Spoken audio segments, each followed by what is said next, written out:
सखी सहेली कार्यक्रम सुनने वाली सभी सखियों और सखाओं को मंदाकिनी जोशी का प्यार भरा नमस्कार। मंदाकिनी जी, आपको और सभी सखियों सहेलियों को, श्रोताओं को सोनाली पाठक का सप्रेम नमस्कार। हाँ, क्या बात है सोनाली। एक बात पूछना चाहती हूँ। पूछिए। जब से मैंने आपको देखा है ना, आज की बात कर रही हूँ, थोड़ा क्रोध में लग रही हो, गुस्से में लग रही हो, परेशान लग रही हो, थोड़ा आक्रामक सी लग रही हो मुझे। क्या बात है? भाई, मेरे सामने इतनी मधुर आवाज की धनी कोई बैठी रहेगी तो मैं भला क्रोध में रह सकती हूँ? पर मैं आपका इशारा समझ गई। आप ये बात इसलिए पूछ रही हैं क्योंकि आज का हमारा विषय है क्रोध पर नियंत्रण। अच्छा, यानी मैंने क्रोध पर नियंत्रण पढ़ लिया तो मुझे लगा कि सोनाली आज क्रोध में है। जी। चलिए तो श्रोताओं, आज हम बता देते हैं आपके लिए हम क्या क्या विषय लेकर आए हैं। पहला विषय रहेगा युद्ध और सशस्त्र संघर्ष में पर्यावरण दोहन की रोकथाम जी। और दूसरा विषय उसका आज अंतर्राष्ट्रीय दिवस है। जी। और अभी जैसे हमने बात की कि क्रोध पर नियंत्रण कैसे पाया जाए, किस तरह से जल्दी से इस भावना से मुक्ति मिल जाए, इसके क्या उपाय हैं। हमारे बहुत सारे साथी मित्रों ने बहुत सुंदर सुंदर संदेश लिखकर भेजे हैं। अच्छा। साथ ही दान का महत्व, जैसे हमारे बहुत सारे साथियों ने दान के महत्व के बारे में भी बहुत सारे संदेश भेजे हैं, जैसे विद्यादान है, रक्तदान है, नेत्रदान है, अंगदान है, बिल्कुल जैसे, और समय का दान, ऐसे बहुत सारे दान हैं। वो हमें कैसे और क्यों करना चाहिए, इस बारे में बहुत सारे संदेश लिखकर भेजे और हम भी उस बारे में जानकारी देंगे। और साथ ही आज होगी व्यंजन विधियाँ। अरे वाह, क्या बात है। फिर तो मजेदार व्यंजन खाने को मिलेंगे हमें। भूख लग भी रही है मुझे। तो पहले गीत। हाँ, चलिए तो चलें हरी भरी वादियों में। जी। मेरा मन तेरा प्यासा, मेरा मन तेरा, मेरा मन तेरा प्यासा, मेरा मन तेरा, पूरी कब होगी आशा, मेरा मन तेरा, मेरा मन तेरा प्यासा, मेरा मन तेरा।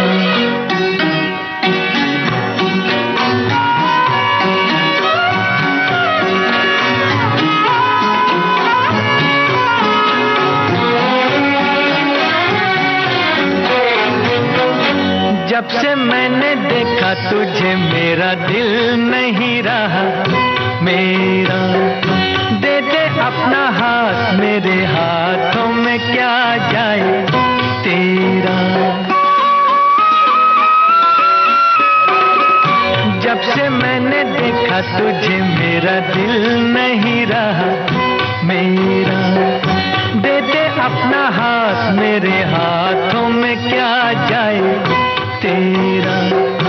अब तो न तोड़ो आशा, मेरा मन तेरा, मेरा मन तेरा प्यासा, मेरा मन तेरा।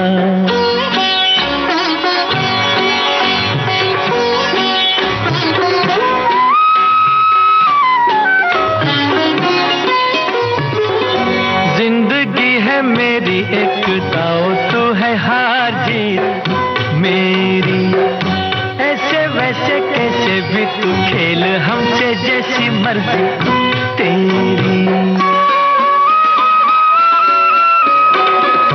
जिंदगी है मेरी एक दाव तू है हार जीत मेरी, ऐसे वैसे कैसे भी तू खेल हमसे जैसी मर्जी तेरी। कितनी है बोली आशा, मेरा मन तेरा, मेरा मन तेरा प्यासा, मेरा मन तेरा।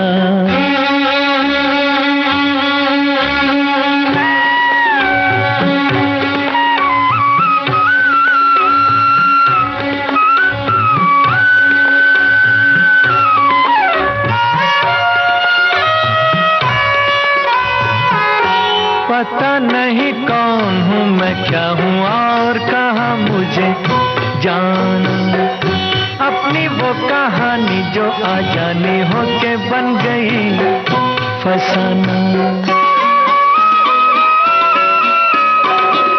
पता नहीं कौन हूँ मैं, क्या हूँ और कहाँ मुझे जाना। अपनी वो कहानी जो आजानी होके बन गई फसाना। जीवन क्या है तमाशा, मेरा मन तेरा, मेरा मन तेरा प्यासा, मेरा मन तेरा।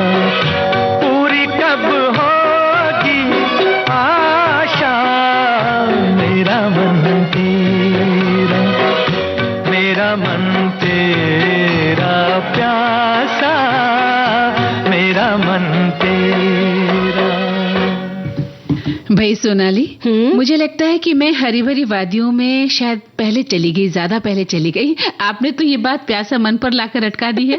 कोई बात नहीं, कोई बात नहीं, एक कदम आगे बढ़ाते हैं ना। हाँ, अगले कदम पर हरियाली होगी। हाँ, हरियाली होगी और बहुत खूबसूरत वादियां भी होंगी। अरे वाह, क्या बात है।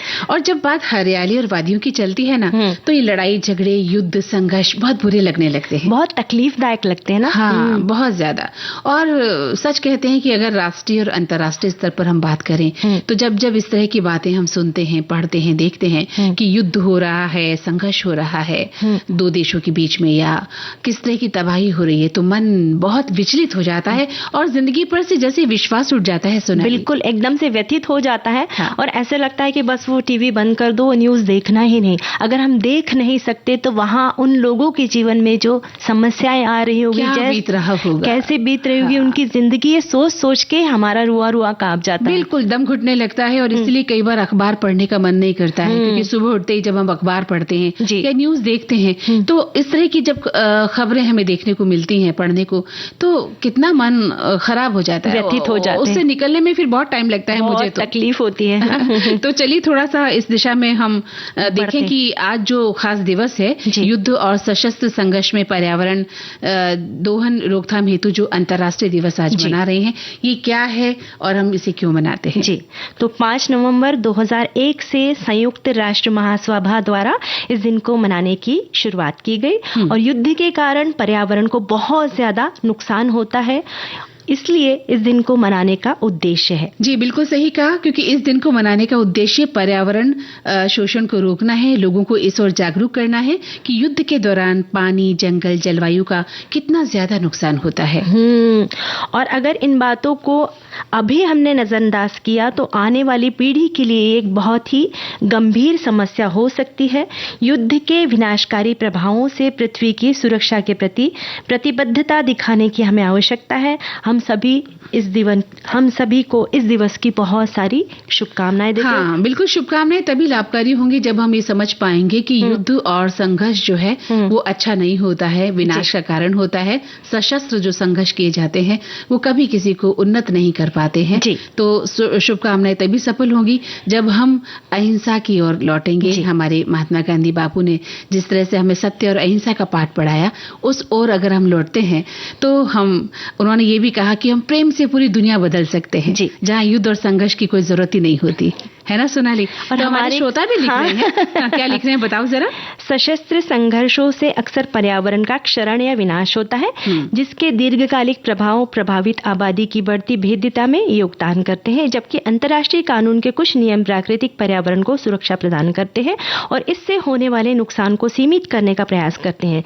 सशस्त्र संघर्ष पर्यावरणीय क्षति का एक महत्वपूर्ण कारण बना हुआ है, जिससे भोजन और पानी की असुरक्षा, आजीविका का नुकसान और जैव विविधता का नुकसान होता है। बिल्कुल सही कहा आपने। हमारे एक श्रोता लिखते हैं कि युद्ध और सशस्त्र संघर्ष में पर्यावरण दोहन रोकथाम हेतु ये आज का अंतर्राष्ट्रीय दिवस है। भाई, युद्ध तो मानवता की नहीं अपितु समूची सृष्टि के विनाश का कारण है। ऐसे में हथियारों से भी पर्यावरण का दोहन हुआ करता है, न कि केवल परमाणु शस्त्रों से। इसके रोकथाम का ही आज का ये वैश्विक दिवस है और ऐसे दिवस की संप्रति छिड़ चुके युद्ध के माहौल में आज बहुत आवश्यकता है शांति की। आज के दिन का ये वैश्विक दिवस इसी उद्देश्य के लिए समर्पित है। ईश्वर न करे कभी युद्ध का माहौल बने और हमारे जो मानवता है या पर्यावरण है वो खतरे में आए, प्रदूषित हो। सोचिए कि एक पराली जलाने से वायु गुणवत्ता सूचकांक बदल जाता है। फिर युद्ध तो युद्ध है, इससे बचाव ही जीवन का उपाय है। कितनी अच्छी बात है, बहुत सुंदर बात लिखी है। और एक कदम हरियाली की ओर बढ़ाते हैं। बिल्कुल बढ़ाना ही होगा, दम घुटने लगा है। जब बात युद्ध और सशस्त्र संघर्ष की आने लगती है तो दम घुटने लगता है। चलो ना हरियाली की ओर लौटते हैं, है ना, एक कदम बढ़ाते हैं। हरी हरी वसुंधरा, नीला नीला ये गगन, नीला नीला ये गगन।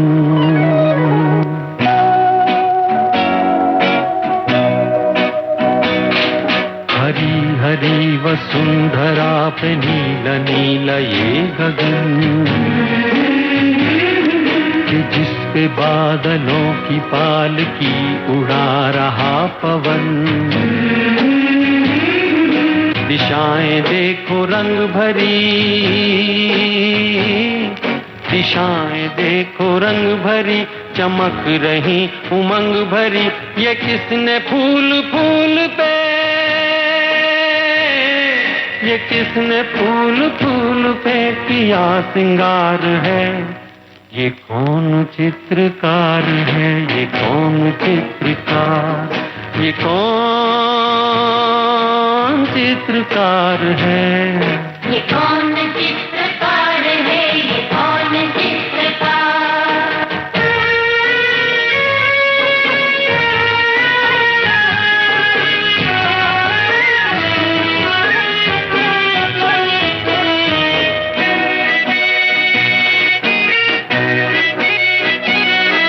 तपस्वियों सी हैं अटल ये पर्वतों की चोटियां।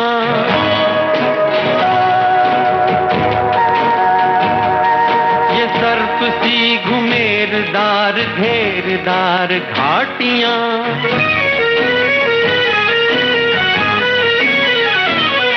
ध्वजा से ये खड़े हुए, ध्वजा से ये खड़े हुए हैं वृक्ष देवदार के। गलीचे ये गुलाब के, बगीचे ये बहार के। ये किस कवि की कल्पना, ये किस कवि की कल्पना का चमत्कार है।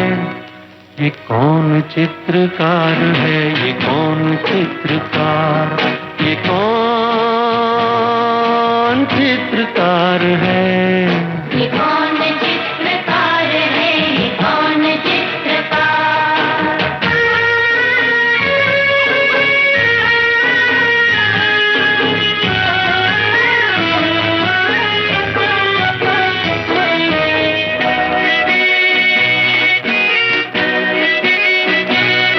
कुदरत की इस पवित्रता को तुम निहार लो।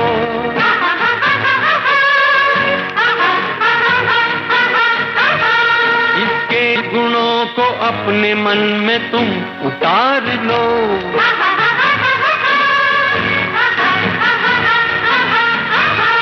चमका लो आज लालिमा, चमका लो आज लालिमा अपने ललाट की। कण कण से झांकती तुम्हें छवि विराट की। अपनी तो आंख एक है, अपनी तो आंख एक है, उसकी हजार है। ये कौन चित्रकार है, ये कौन चित्रकार, ये कौन चित्रकार है, ये कौन चित्रकार है, ये कौन चित्रकार, ये कौन चित्रकार है, ये कौन चित्रकार।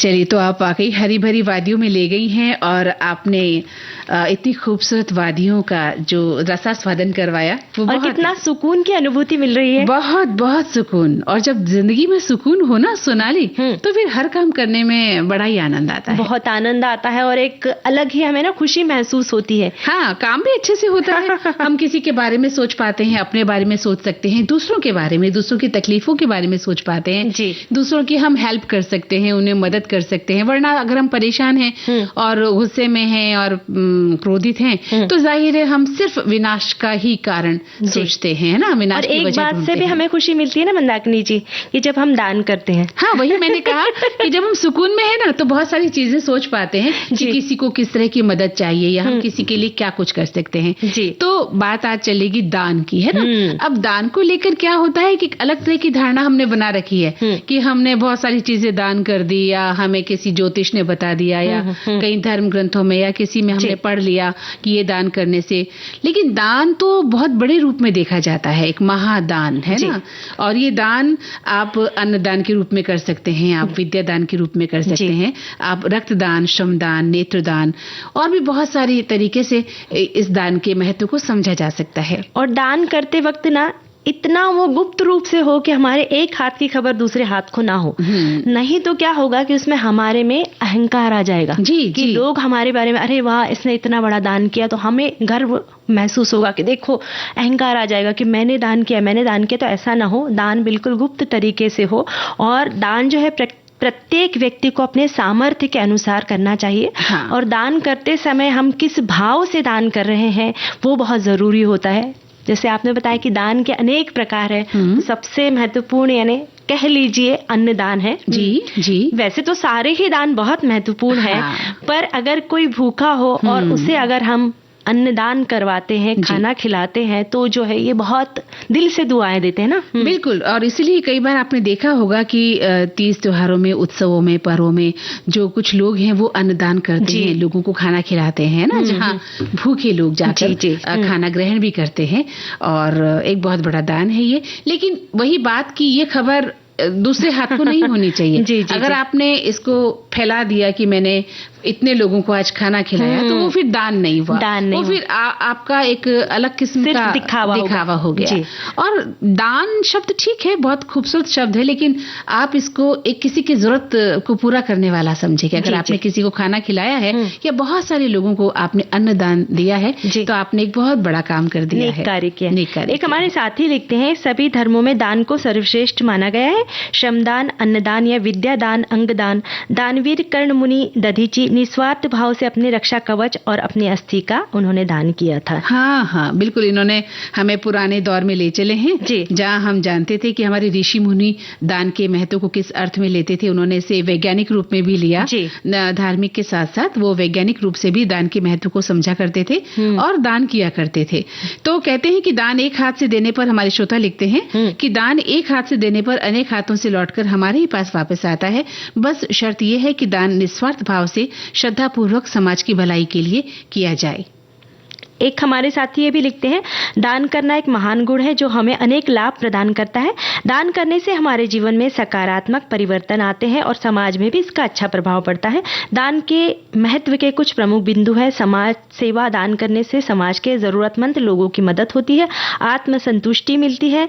कर्म का फल, दान करने से हमें अच्छे कर्म का फल मिलता है। सामाजिक समरसता, दान करने से समाज में समरसता और एकता बढ़ती है। और व्यक्तिगत विकास, दान करने से हमारा व्यक्तिगत विकास होता है। उन्होंने दान के प्रकार भी लिखे हैं, धन दान, समय दान, ज्ञान दान, सेवा दान। और दान करने के फायदे भी हैं, तनाव कम होता है, आत्मविश्वास बढ़ता है, सामाजिक सम्मान बढ़ता है, जीवन को अर्थ मिलता है, आनंद और संतुष्टि मिलती है। वाह, बहुत सुंदर। दान पर एक पूरा आलेख लिख दिया है कि आप इस तरह से, वाकई समय का दान कितना बड़ा दान है। आप किसी को अपना समय देते हैं या कोई आपको अपना समय दे रहा है, खासकर जो बुजुर्ग होते हैं, उनके लिए, या बच्चों बीमार है, घर के बाहर नहीं जा सकते हैं, तो उनको अगर आप समय देते हैं, उनके साथ वक्त व्यतीत करते हैं, तो बहुत बड़ा ये। और जैसे आपने बच्चों के बारे में कहा, छोटे छोटे छोटे बच्चों को जब हम, कई बार क्या होता है कि माता पिता दोनों नौकरी करते हैं और बच्चों को पूरा वक्त नहीं दे पाते है ना, तो बच्चे कितना मायूस हो जाते हैं। तो ऐसे में अगर माता पिता अपना समय उन्हें देते हैं तो ये बहुत बड़ी बात है जी। और एक श्रोता लिखते हैं कि दान देने वाले की सभी प्रशंसा करते हैं। राजा शिवी मुनि दधीची कर्ण आज भी दान के कारण अमर हैं। आपके पास जो भी है, यथा धन, वस्तु, अन्न, बल, बुद्धि, विद्या, उसे किसी अन्य जीव को उसकी आवश्यकता पर चाहे वो मांगे या न मांगे उसे देना परम धर्म, मानवता या कर्तव्य है। प्रकृति अपना सब कुछ जीवों को बिना मांगे ही तो दे रही है। कितनी बड़ी बात लिखी है सोनाली कि प्रकृति भी तो बिना मांगे दे रही है, वो तो नहीं कहती मैं दान कर रही हूँ। क्या बात है। और ईश्वर भी भले हम मांगे या न मांगे, हमारी योग्यता और आवश्यकता के अनुसार हमें दे रहा है ना, तो हमें भी अपेक्षा करनी चाहिए कि हमारे पास जो है किसी की मदद करना हमारा फर्ज है जी। और एक हमारे साथी लिखते हैं, दान एक हाथ से देने पर अनेक हाथों से लौटकर हमारे ही पास वापस आता है। बस शर्त यह है कि दान निस्वार्थ भाव से श्रद्धा पूर्वक समाज की भलाई के लिए किया जाए। हाँ हाँ, बिल्कुल सही कहा। एक लिखते हैं कि सबसे अच्छा, सबसे बेहतरीन, सबसे कीमती दान है नेत्रदान। क्या तो दूसरों की जिंदगी को उजाला दे, ये सबसे बड़ा दान है। और नेत्रदान ही क्यों, साथ ही त्वचादान, अंगदान, अभी तक जिन दानों की हमने चर्चा की, ये दान हम जीवित रहकर कर सकते हैं, पर हम मरणोपरांत भी जो है ना दान कर सकते हैं, जिसमें है कि नेत्रदान है, त्वचादान है, अंगदान है। पर ये प्रक्रिया जब हम जीवित रहते हैं तभी हमें करना पड़ता है। जैसे फॉर्म वगैरह जो भरने की प्रोसीजर है वो हमें पहले ही करके रखना चाहिए। साथ ही मरणोपरांत हम किडनी और लीवर भी दान कर सकते हैं, पर वो सब डॉक्टर्स डिसाइड करते हैं कि वो कैसी कंडीशन में है, हम दे सकते हैं या नहीं दे सकते हैं। और जैसे आपने भी कहा कि दान करते वक्त बस हमें इस बात का ध्यान रखना चाहिए कि वो निस्वार्थ भाव से हो। साथ ही आपने जो विद्या दान की बात कही, तो हम में से बहुत सारे ऐसे लोग होते हैं जिनके पास बहुत सारी कलाएं उन्हें अवगत होती है, तो उस कला को अपने पास सीमित ना रख के उन्हें दूसरों तक पहुंचाए। जैसे नृत्य कला है, संगीत है, गायन कला है, चित्रकला है जी। आप सिखा सकते हैं, जो कमजोर लोग हैं उन्हें इस योग्य बना सकते हैं अपनी विद्या को दान करके। और रक्तदान भी समय समय पर हमारे यहाँ शिविर लगते हैं जहाँ लोग अपना रक्त देते हैं ताकि किसी जरूरतमंद के काम आ सके रक्त, क्योंकि बड़ा मुश्किल हो जाता है जब किसी मरीज को खून की जरूरत होती है ना सोनाली, तो जो मरीज का व्यक्ति है, उसका संबंधी है, वो यहाँ वहाँ यहाँ घूमता है और परेशान हो जाता है क्योंकि उसे उसी ब्लड ग्रुप का रक्त नहीं मिल पाता है। तो ऐसे में रक्तदान में ज्यादा से ज्यादा आप भागीदारी लें। लेकिन हाँ, अगर आप अस्वस्थ हैं तो डॉक्टर की सलाह जरूर लें कि आप रक्तदान करना चाहते हैं। डॉक्टर आपका ब्लड चेक करेंगे और आप अगर कैपेबल है, आप दे सकते हैं, तभी आपका ब्लड लेंगे। पर आप कोशिश कर सकते हैं और इसके लिए आप लोगों को जागरूक कर सकते हैं कि भाई रक्तदान कीजिए। बहुत सारे ऐसे दान हैं, तो दान करते रहना है। हमारे साथी भी बहुत अच्छे अच्छे मैसेजेस लिखकर भेज रहे हैं। और फिलहाल हम गाना सुन लेते हैं। गाना सुनना चाहती हैं? तो चलिए सुनाती हूँ आपको ये गाना।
रजनी गंधा फूल तुम्हारा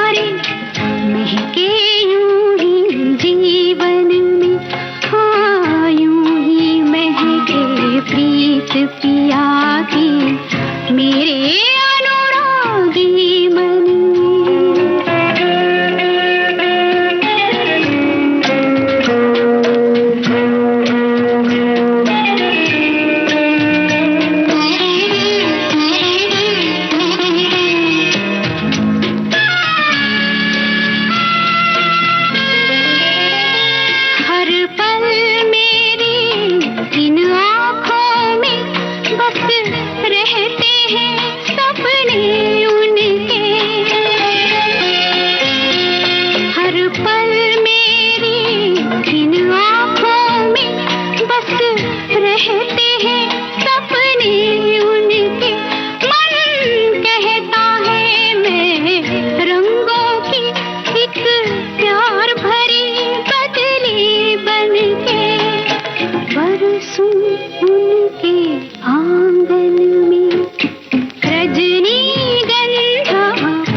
मंदाकिनी जी, हमारे एक साथी, हमारी एक सखी लिखती हैं कि दान का महत्व, मेरे अनुसार दान में सबसे उत्तम दान रक्तदान है, अंगदान है, जिससे किसी को जीवन मिलता है। शिक्षा दान करने से अच्छे समाज का निर्माण होता है। अरे वाह। दान की महिमा तो हमारे शास्त्रों में कही गई है। अन्नदान, वस्त्रेदान, भूमि दान, धन का दान, ऐसे अनेक दान हैं जिससे दूसरों को मदद मिलती है। और साथ ही हमारे बहुत सारे साथी भी लिखते हैं कि गीता के अनुसार दान 3 प्रकार का होता है। जो दान कुपात्र व्यसनी को या अनादर पूर्वक या दिखावे के लिए दिया जाए वह अधम है। जो बदले में कोई लाभ लेने या यश की आशा से कष्ट से भी दिया जाए वह दान मध्यम है। परंतु जो दान कर्तव्य समझकर बिना किसी अहम भाव के निस्वार्थ भाव से किया जाता है वही उत्तम श्रेणी में आता है। कर्मों के अनुसार पुनर्जन्म होता है और उसी के अनुसार धनी और निर्धन समाज में दिखाई पड़ते हैं। अरे वाह, इन्होंने तो बहुत सुंदर बात कही है कि धर्म जो है दान को आप किस किस रूप में मान सकते हैं।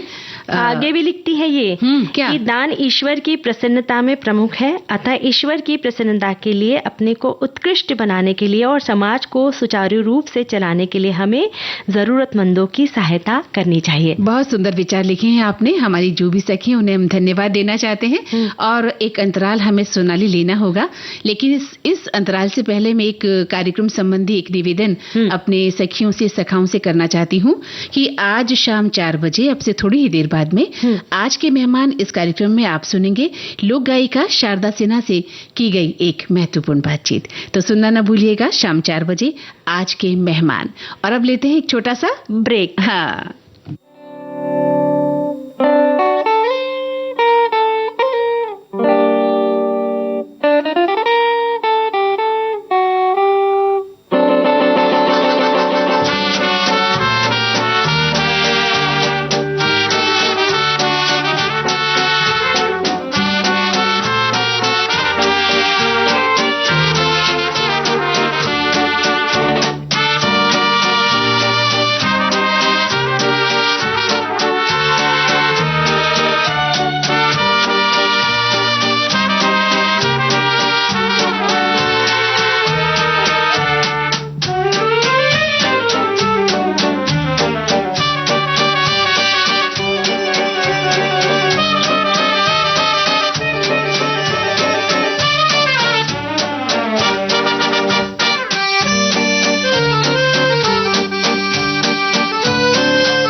तो सोनाली, अंतराल के बाद हम फिर से अपने सखियों और सखाओं का अभिनंदन करते हैं, स्वागत करते हैं इस कार्यक्रम में। और कार्यक्रम है सखी सहेली। अच्छा, मुझे एक बात तो बताओ। बताइए, आपका नाम बेहद खूबसूरत है, सोनाली।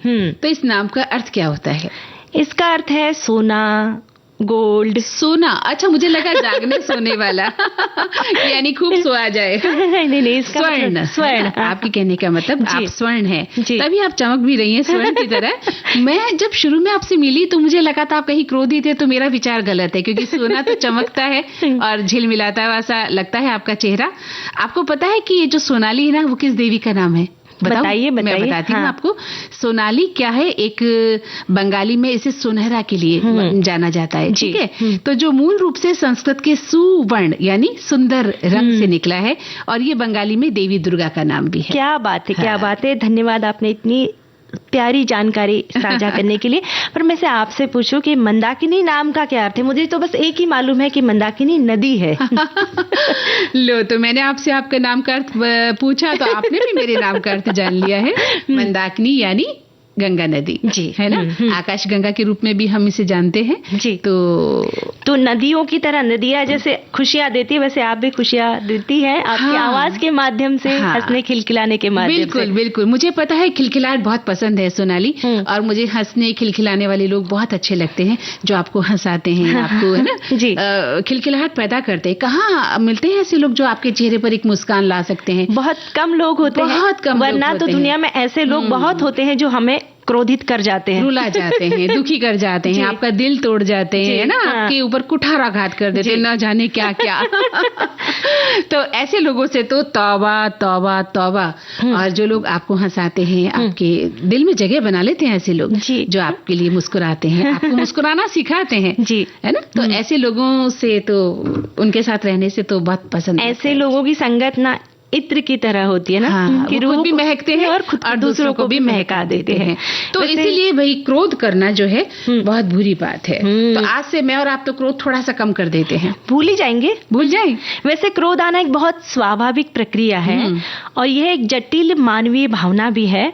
पर कभी कभी क्रोध आना तो कोई बड़ी बात नहीं है, पर जब छोटी छोटी बातों को लेकर अगर हम क्रोधित हो जाते हैं तो ये समस्या एक विकराल रूप धारण कर सकती है। हाँ, आपने बिल्कुल सही कहा कि क्रोध करना भी कोई बुरी बात ऐसे नहीं है, लेकिन आप बात बात पर क्रोध करते हैं, बात बात पर आप किसी पर झल्लाते हैं, चिल्लाते हैं, उसे अपमानित करते हैं, या आपके घर में पिता अगर क्रोधित हैं या माँ क्रोधित है, बच्चे सहम जाते हैं, तो फिर ये जो क्रोध है, या अगर हम दफ्तर में काम कर रहे हैं, वहां आपके सहकर्मी क्रोध में रहते हैं, या कोई आपको अपने क्रोध से तेज बोलकर डरा देता है, सहमा देता है, तो ऐसा क्रोध किसी काम का नहीं है, क्योंकि ना तो आप खुद खुश रह पाते हैं और ना अपने साथी को या अन्य सदस्य को खुश रख पाते हैं। तो क्रोध के कारण हम अपना बहुत ज्यादा नुकसान कर बैठते हैं सोनाली, और क्रोध के चलते ही जो हृदय की गति है उसमें वृद्धि भी हो जाती है, हमारी मांसपेशियों में खिंचाव हो जाता है, ब्लड प्रेशर बढ़ सकता है, ब्लड शुगर बढ़ सकता है, और कम भी हो सकता है, लो ब्लड प्रेशर भी हो जाता है, और हमारे लिए एक बहुत गंभीर बीमारी का कारण बन जाता है।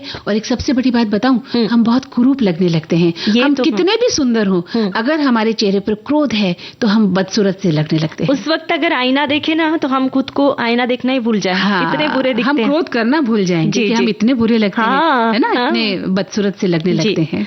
तो क्रोध पर नियंत्रण रखें। हम सब सोचते हैं कि हम सामने वाले पर क्रोध करेंगे तो सामने वाली हमारी बात को मन लगा, लेकिन ऐसा नहीं है। क्रोध करने से सिर्फ आपका ही नुकसान है और आपको ही बाद में इसका पछतावा होता है और आपके शरीर को भी नुकसान पहुंचता है। इसलिए कृपया छोटी छोटी बातों पर क्रोध ना करें।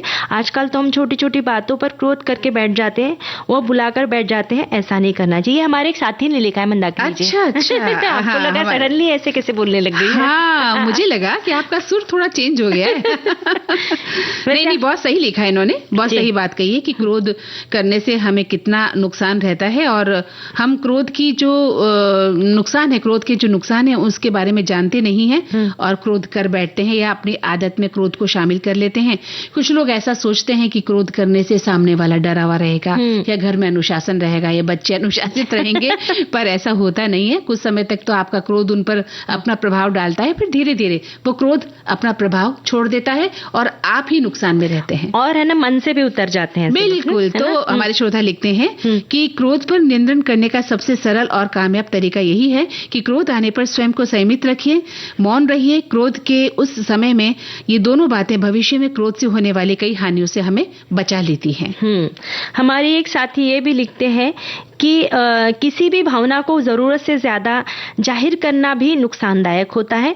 इन्हीं भावनाओं में से एक है गुस्सा। गुस्सा इंसान का शत्रु होता है। अक्सर लोग बहुत अधिक क्रोधित होने पर ऐसा कुछ कर जाते हैं जिससे बाद में पछतावा होता है। गुस्सा अक्सर रिश्ते को भी बिगाड़ देता है। माता पिता का बच्चों पर अधिक गुस्सा करना, कपल का एक दूसरे पर या दफ्तर में अपने सहकर्मियों पर अत्यधिक गुस्सा करना घातक हो सकता है। क्रोध में व्यक्ति की सोचने समझने की शक्ति कम हो जाती है। गुस्से में लोग कई ऐसे कदम उठाते हैं जो गलत साबित हो सकते हैं। और अगर आप रिलेशनशिप में हैं और आपको अधिक गुस्सा आता है तो हो सकता है कि आप गुस्से में कुछ ऐसी बातें कह जाएं जो आपके रिश्ते को ब्रेकअप कर सकता है। ऐसे में गुस्से पर नियंत्रण करना आना चाहिए। बिल्कुल, गुस्से से बहुत सारे संबंध हमारे खराब हो जाते हैं सोनाली, और वहीं एक मुस्कान से हजारों बिगड़े हुए संबंध भी सुधर सकते हैं। हम हजारों लाखों करोड़ों लोगों का दिल जीत सकते हैं, उन्हें अपना बना सकते हैं। तो हमारे श्रोता लिखते हैं कि क्रोध पर नियंत्रण, काम, क्रोध, मोह, लोभ आदि की गणना मानसिक विकारों में की गई है। हमें इनसे बचना चाहिए। फिर यही नहीं, सृष्टि के किसी भी भाव के समयोग में ही रहना हमें चाहिए। इसके लिए क्रोध पर नियंत्रण होना बहुत जरूरी है और ठंडा पानी पीना चाहिए और उस स्थान से हटकर योगासन, प्राणायाम और ध्यान में लगने से क्रोध कम हो जाता है। अगर ऐसा कर सकते हैं, वरना तो क्रोध व्यक्ति की कमजोरी की निशानी होता है। क्या बात है। और हमारे एक साथी लिखते हैं, क्या करें जब आपको गुस्सा आए? उल्टी गिनती करना। उल्टी गिनती गिनने से आपको अपने गुस्से को नियंत्रित करने में मदद मिलेगी।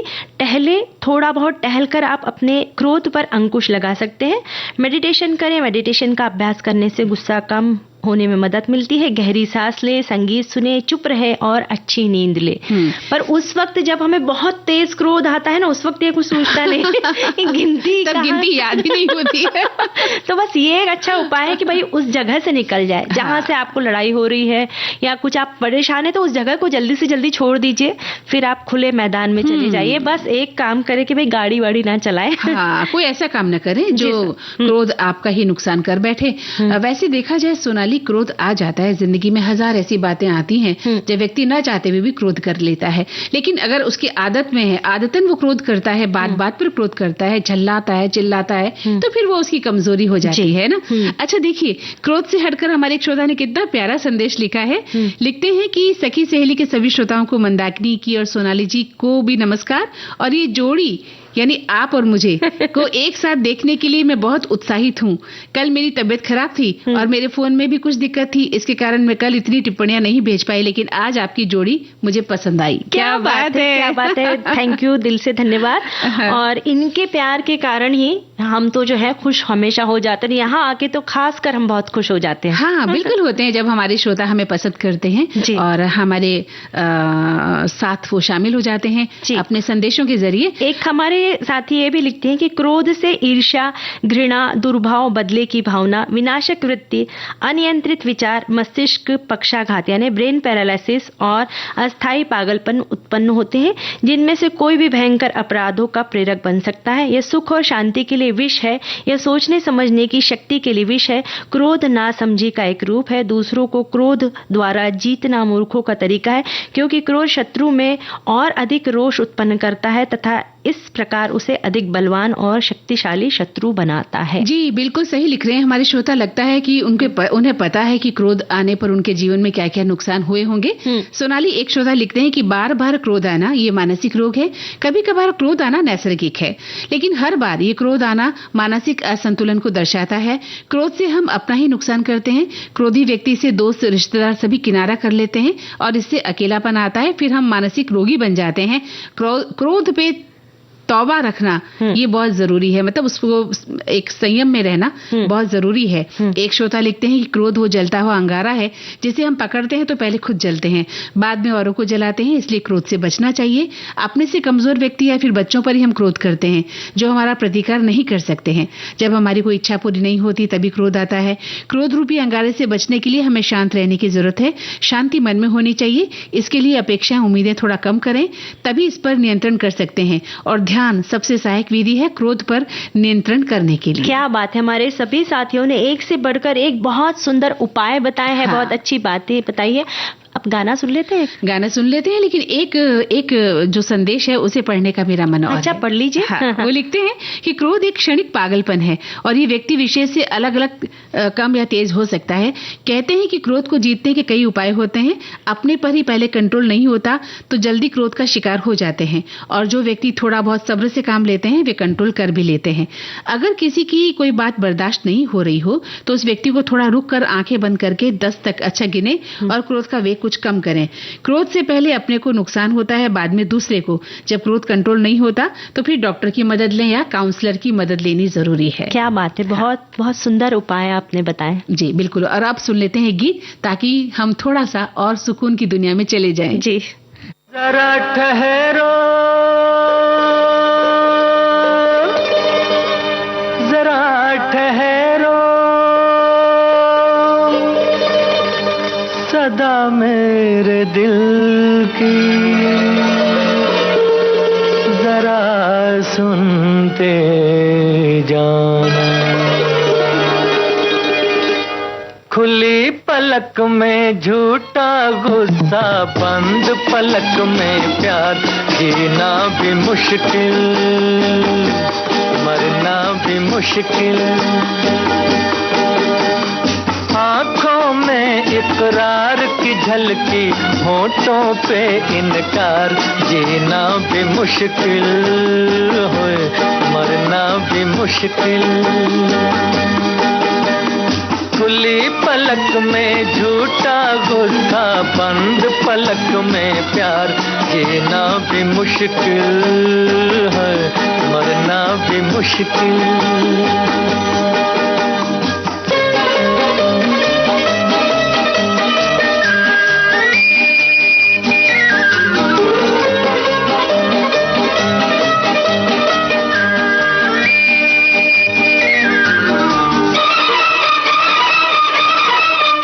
जिस दिन से देखा तुमको, तुम लगे मुझे अपने से, और आके रहे आँखों में, और आके रहे आँखों में, एक मन चाहे सपने से।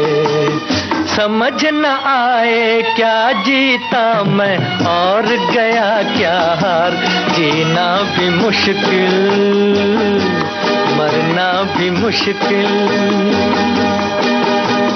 खुली पलक में झूठा गुस्सा, बंद पलक में प्यार, जीना भी मुश्किल है, मरना भी मुश्किल।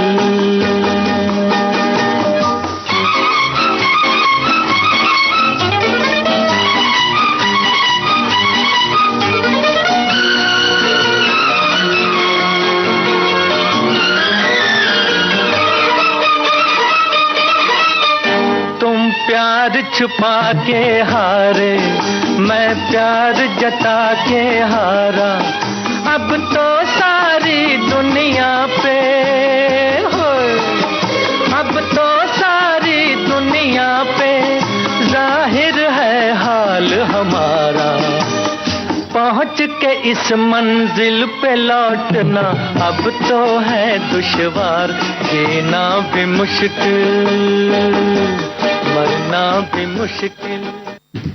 बे सोनाली, बहुत सुंदर गीत था ये। और देखिए हमारे श्रोता भी लिख रहे हैं कि अगर गुस्सा हसीन हो तब तो अच्छा लगता है। जैसे अभी हमने गाना सुना कि खुली पलक में झूठा गुस्सा, बंद पलक में प्यार। काश ऐसे लोग हमें भी मिले, हाँ। जिन्हें देखकर हमें भी थोड़ा सा एक खुशी महसूस हो। तो एक श्रोता लिखते भी हैं कि क्रोध पर नियंत्रण, क्रोध मतलब गुस्सा, गुस्सा इतना हसीन है तो फिर प्यार कैसा होगा।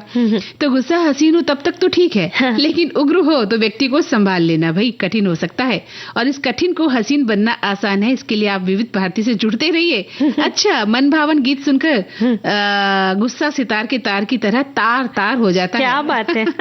जिस व्यक्ति पर गुस्सा आया हो हो, कारण कोई भी हो, खुद शांतचित्त हो जाइए, सोचिए गुस्सा करना क्या उचित है, अगर नहीं है तो उसे क्षमा कर दीजिए, क्योंकि क्षमा वीरस्य भूषणम। क्या बात है। क्षमाशील बनिए, दानशील बनिए और गुस्से से दूर रहिए। क्रोध पर नियंत्रण, काम, क्रोध, मोह, लोभ, असूया आदि की गणना मानसिक विकारों से की गई है। हमें इनसे बचना चाहिए। फिर यही नहीं अपितु सृष्टि के किसी भी भाव के संयोग में ही रहने चाहिए। इसके लिए इस क्रोध पर नियंत्रण हेतु क्रोध आते ही सर्वप्रथम ठंडा पानी पीना चाहिए और उस स्थान से हटकर योगासन, प्राणायाम और ध्यान में लगने से क्रोध काफूर ही हो जाता है। अगर कर सकते हैं तो, अन्यथा क्रोध व्यक्ति के कमजोरी की निशानी होती है। जी, और देखिए हमारे एक श्रोता, शायद मुझे लगता है कि ज्योतिषाचार्य हैं, उन्होंने एक मंत्र दिया है। क्या बात है। कि ओम शांताकाराय नमः, इस मंत्र का आप जाप कर लें तो फिर आपको गुस्सा कम आएगा। और जैसे हम कहते हैं ना 21 बार इसको जाप कर रहे हैं, इस तरह से इन्होंने अपनी भाषा में अपनी बात कही है। चलिए, अच्छी बात है कि आपने इस तरह से अपनी बात लिखी है। एक लिखते हैं कि भावना को जरूरत से ज्यादा जाहिर करना भी नुकसानदायक हो जाता है कभी कभी। इन्हीं भावनाओं में से एक है गुस्सा। गुस्सा इंसान का शत्रु होता है। अक्सर लोग बहुत अधिक क्रोधित होने पर ऐसा कुछ कह जाते हैं या कर जाते हैं जिससे बाद में पछतावा होता है। गुस्सा अक्सर रिश्ते को भी बिगाड़ देता है। माता पिता का बच्चों पर अधिक गुस्सा करना, कपल का एक दूसरे पर या दफ्तर में अपने सहकर्मियों पर अत्यधिक गुस्सा करना घातक हो जाता है। क्रोध भी व्यक्ति की सोचने समझने की शक्ति कम होती है। गुस्से में लोग कई ऐसे कदम उठाते हैं जो गलत साबित हो जाते हैं। अगर आप रिलेशन में हैं तो भी आपको गुस्सा नहीं करना चाहिए। आप अपने गुस्से पर कंट्रोल रखिए, वरना बात बिगड़ जाती है। हमारे एक साथी लिखते हैं कि क्रोध से मनुष्य को बचाना है तो जब क्रोध आए उस वक्त मौन धारण करने से क्रोध पर कुछ हद तक काबू पा सकते हैं। और क्रोध का सामना कर सकते हैं। तो बहुत ही इसका एकदम अद्भुत उपाय है ये। हाँ, सबसे बड़ा उपाय है कि आप मौन हो जाइए, शांत हो जाइए। क्योंकि सामने वाला भी अगर क्रोधित है और आप भी है तो बहुत समस्या विकराल रूप धारण कर सकती है। तो हो सके तो दोनों में से एक चुप हो जाए और उसी बात को वहीं पर खत्म कर दे। और यही एक बड़ी समस्या को हल आप कर सकते हैं, बड़ी समस्या को हल में परिवर्तित कर सकते हैं। कि दो व्यक्ति अगर दोनों चिल्ला रहे हैं, गुस्से में हैं, तो आप अपने आप को शांत कर लें और बाहर निकल जाएं कहीं दूर और थोड़े समय के लिए उस माहौल से अपने आप को दूर कर लें और भूलने की कोशिश करें। कि चल कल उसने मेरे साथ ऐसा बर्ताव किया तो मैं जिंदगी भर बात नहीं करूंगा, ये बिल्कुल गलत बात है। क्षमा भाव रखें भूषणम। और हालांकि बहुत मुश्किल होता है सोनाली, हम बात तो करते हैं कि क्षमा कर दें सामने वाले को, पर हम कर नहीं पाते हैं ना कहीं हमारे मन में एक भाव रहता है क्रोध का, अपमान का, बदले का, जो कि गलत है वाकई। क्योंकि हम इसी में उलझे रहते हैं कि अब उससे बदला लेना है, कब लेंगे, कब मौका मिलेगा। और होता क्या है, कुछ भी नहीं, संबंध और खराब होते हैं, बल्कि 4 लोगों से और ज्यादा संबंध आपके खराब हो जाते हैं। तो हमारे एक श्रोता लिखते हैं कि क्रोध पर नियंत्रण, पाइथागोरस ने कहा था कि क्रोध में हमें वाणी और कर्म दोनों से दूर रहना चाहिए, इसलिए क्रोध को अपने जीवन से दूर कर लें। ये लिखते हैं क्या करें जब आपको गुस्सा आए, तो उन्होंने भी यही कहा है कि उल्टी गिनती कर लें और उल्टी गिनती करने से आपको गुस्से को नियंत्रित करने में थोड़ा मदद मिल जाती है। आप टहलना शुरू कर दें, मेडिटेशन करना शुरू कर दें, गहरी सांस लें, संगीत सुनें, चुप रहें और अच्छी नींद लें। हमारे एक साथी लिखते हैं ओमेगा 3 फैटी एसिड से भरपूर फूड जैसे मशरूम, अखरोट खाने से भी एंगर कंट्रोल होता है। कलरफुल वेजिटेबल्स और फ्रूट्स को डाइट में हमेशा रखिए। ये सारी चीजें गुस्से को कंट्रोल करने में मदद करती है। हाँ, बिल्कुल। अच्छा खानपान भी, अगर आपका शरीर कमजोर है ना, तब भी आप बात बात पर झल्ला जाते हैं। शरीर के अंदर कोई कमजोरी है तो भी आपको झल्लाहट और बेचैनी महसूस होती है और आप दूसरे पर निकालते हैं। अक्सर बच्चों में ये बात होती है सोनाली, अगर बच्चा कमजोर है आपका तो वो कई बार झल्लाता है, माँ बाप समझ नहीं पाते हैं। उसे अच्छा भोजन दें, अच्छी डाइट दें, या उसके मन की बात समझें कि वो क्या चाहता है। जब आप उसके मन को समझेंगे तो वो झल्लाना, चिल्लाना, चिड़चिड़ाना या क्रोध करना भूल जाएगा। तो हम भी भूल जाएं इस क्रोध को, भूल जाए। गाना सुन लो। आसमां के नीचे हम आज अपने पीछे प्यार का जहां बसा के चले, कदम के निशान बना के चले। आसमां के नीचे हम आज अपने पीछे प्यार का जहां बसा के चले, कदम के निशान बना के चले।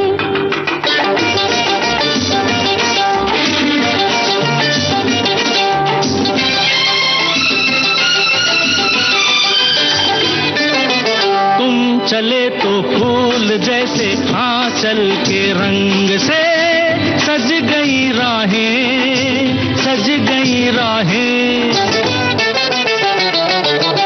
पास आओ मैं पिन्हा दूं चाहत का हार, ये खुली खुली बाहें, खुली खुली बाहें। जिसका हो आंचल खुद ही चमन, कहिए वो क्यों हार बाहों के डाले। अरे आसमां के नीचे हम आज अपने पीछे प्यार का जहां बसा के चले। कदम के निशान बना के चले।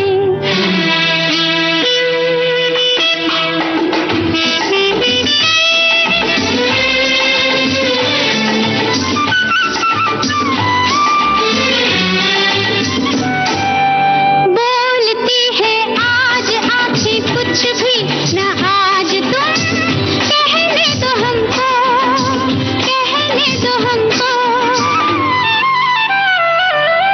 बेखुदी बढ़ती चली है अब तो खामोश ही रहने दो हमको, रहने दो हमको।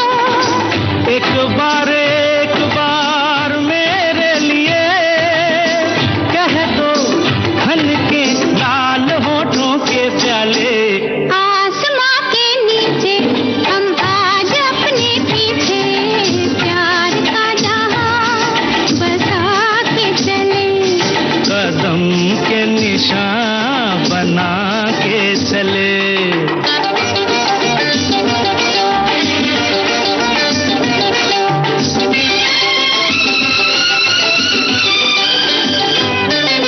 साथ मेरे चल के देखो आई है धूम से अब की बहारें, अब की बहारें।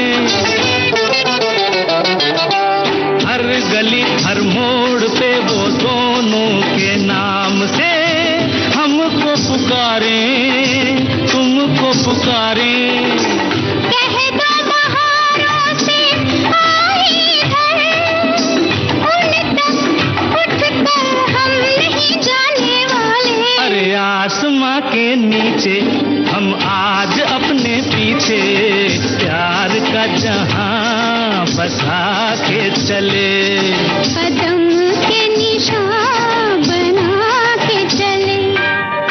आसमां के नीचे हम आज अपने। सोनाली, देखिए हमारे श्रोता कितने प्यारे हैं, है ना। हम बात कर रहे हैं क्रोध की और वो ऐसी बात कह जा रहे हैं जहाँ हमारे चेहरे पर हंसी आ जा रही है, खुशी आ जा रही है। देखिए लिखते हैं हमारे श्रोता कि सोशल मीडिया पर सोनाली जी की फोटो देखकर या उनकी बातचीत से मुझे तो नहीं लगता कि सोनाली जी कभी गुस्सा होती होंगी। वैसे क्रोधित होना मनुष्य का एक स्वाभाविक प्रक्रिया है, पर मुझे ये हमेशा इनका चेहरा मुस्कुराहट से भरा ही दिखता है। क्या बात है, क्या बात है। धन्यवाद। है आपका चेहरा मुस्कुराहट से भरा तो है, ये बात तो सही कह रही है। मुझे दिखाइए आपका चेहरा ढंग से। हाँ, देख लिया। खूबसूरत दांत हैं, खूबसूरत आंखें हैं और चेहरा मुस्कुराता हुआ तो है आपका। तो इन्होंने सही लिखा है। और आगे क्या लिख रही हैं? अरे वाह, लिख रही हैं कि कुछ महीनों से मैं मंदाकिनी जी को भी देख रही हूँ। कहाँ देख रही हैं आप मुझे? केजी में देखा होगा ना आपको। अच्छा, सुन रही हूँ। और मंदाकिनी जी आप पर भी क्रोध नहीं जचता। जी जी, तो क्योंकि आपका चेहरा भी मुस्कुराता हुआ है ऐसा मुझे लगता है। बिल्कुल सही पहचाना है, क्योंकि मंदाकिनी जी का भी चेहरा बिल्कुल खिलखिलाता मुस्कुराता हुआ है, लोगों का मन मोह लेता है। अरे वाह, क्या बात है। तो इसी खुशी में कुछ खिला दो सोनाली। अब आपको सुबह हमने लड्डू खिलाया था। हाँ हाँ हाँ, खिलाया तो था। अरे श्रोताओं को तो मत बताओ। आपने बेसन का लड्डू खिलाया था मुझे। हाँ, लेकिन एक ही तो खिलाया था। तो अभी फिर रखा है, फिर खा लेना। अच्छा, ठीक आपने है। कहा था कि मैं शो के बाद खाऊंगी। हाँ, लेकिन ये बताइए, ये इतना स्वादिष्ट जो बेसन का लड्डू आपने मुझे खिलाया था, ये बनता कैसे है? भाई देखिए, बेसन का लड्डू तो हर कोई बनाता है, पर उसमें छोटी छोटी टिप्स होती है। अगर उसे हम फॉलो करें तो लड्डू अच्छा बनेगा ही। तो बताइए। तो उसके लिए बेसन हमने लिया 1 कटोरी, आधा कटोरी लिया है घी और 3/4 कप हमने लिया है कटोरी लिया बूरा शक्कर।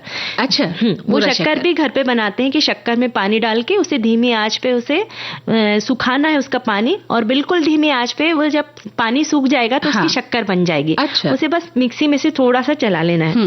अब बेसन को पहले सूखा भून लेंगे और उसमें घी बिल्कुल थोड़ा थोड़ा करके डालना है और जब वो ठंडा हो जाए, हल्का सा गुनगुना हो, उसमें वो बूरा शक्कर, इलायची पाउडर और ड्राई फ्रूट है ना काट के थोड़ा सा घी में उसके सेक के डाले। ठीक है। और फिर ठंडे होने के बाद में उसके लड्डू बांधे और खिलाएं और खाएं। तो चलिए इस कार्यक्रम के बाद एक लड्डू और मुझे खिला देना। पक्का पक्का। आपकी भली भली सी सूरत को मैं सैल्यूट करती हूँ, इतना सुंदर लड्डू बनाने के लिए और खिलाने के लिए। भली भली सी एक सूरत, भला सा एक नाम, धड़कन है मेरे दिल की सुबह हो या शाम। भली भली सी एक सूरत, भला सा एक नाम, धड़कन है मेरे दिल की सुबह हो या शाम। कौन है वो दिलरुबा, अरे कहो ना हमसे जरा। हाँ, ओए लो ना ना ना ना, ओए ओए ओए तुम हो ओ दिलरुबा। भली भली सी एक सूरत, भला सा एक नाम, धड़कन है मेरे दिल की सुबह हो या शाम।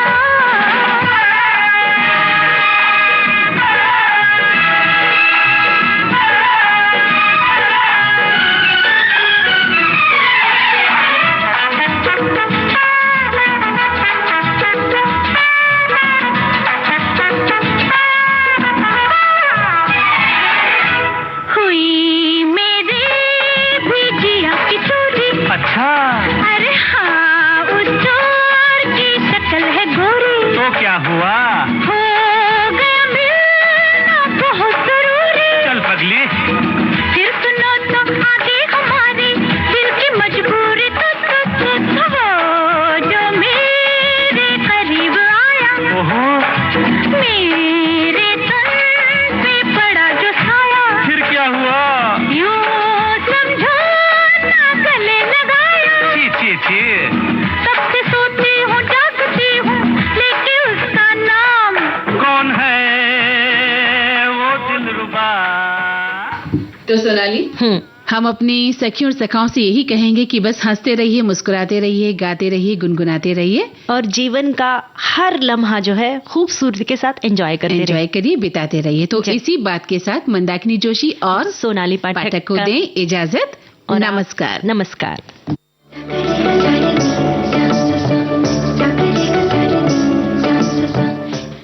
सखी सहेली कार्यक्रम की प्रस्तुतकर्ता हैं अनुश्री पाठक। सखी सहेली।